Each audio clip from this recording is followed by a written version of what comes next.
What's up YouTube, TCG Radish here, back with another Mystic Stadium video.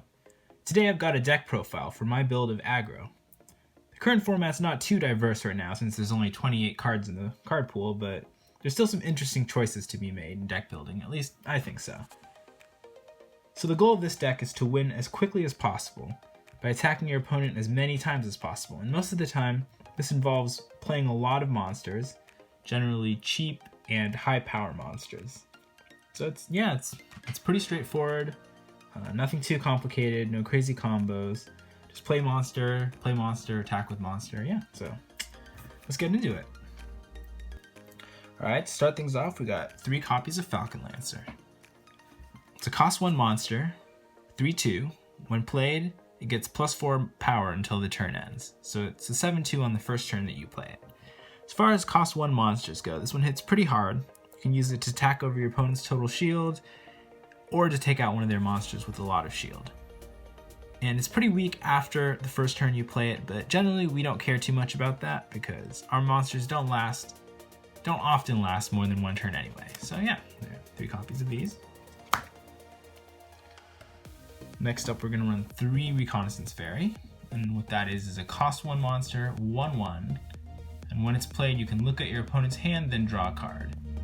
Now, this monster's stats aren't that great, but it does give you hand knowledge for your opponent, which can be useful in some situations, and it can draw you into other monsters to play. It can also be used to attack if you clear out your opponent's monsters, or stun them.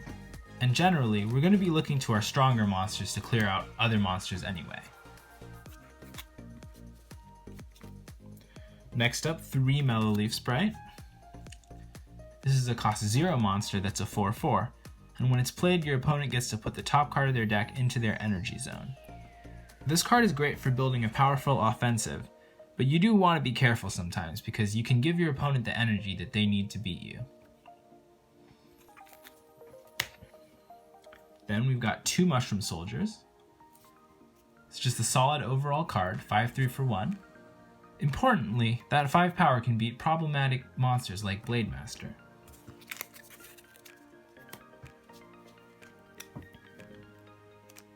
Then we've got 3 Armored Blade Master. This is a cost 2 monster, 4/5, that can attack twice during your turn, as opposed to once. This is just an overall solid card, and it's even more powerful when you buff it up with a spell.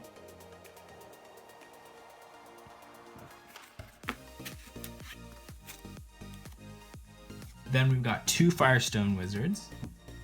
This is a cost 2 monster, that's a 3/3, and when you play it, you get to give a monster +3 power and -3 shield until the turn ends.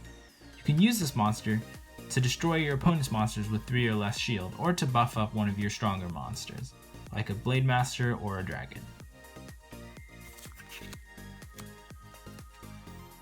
And the last monster we run is 2 Moonlight Dragon. This is the most powerful monster in the deck. You generally want to use this monster to finish games, because its shield isn't that great and it can be taken out by monsters that are a lot cheaper than it.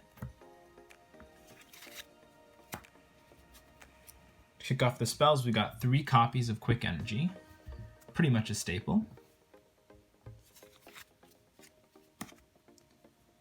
Then we run 3 buff spells, being 2 Mystic Dagger and 1 Mystic Saber.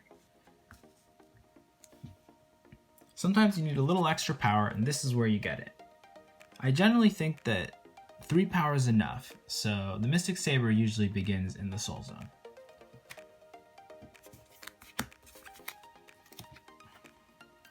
For removal spells, we're going to run 1 Sword of Judgment and 1 Arcane Arrows.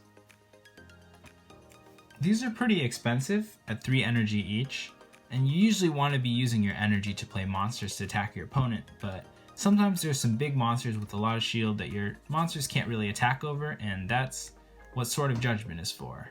And Arcane Arrows can give you some value when you're clearing out a lot of opponent's monsters, and usually you want to play this in the mirror match. Onto the flashcards. First we've got 2 Fan of Jadewind.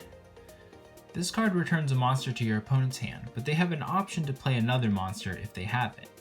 And sometimes that other monster could be more of a problem than the one you return, so you gotta be careful when playing this card. but it really is good at clearing the way for your monsters to attack the next turn. Finally, we've got one copy of Cyclone Spike, because energy disruption can be pretty helpful, and one Scroll Burn to stop spells or flashcards in a pinch. So there you have it. That's my aggro deck list using only cards from Enter the Stadium. Thanks for watching.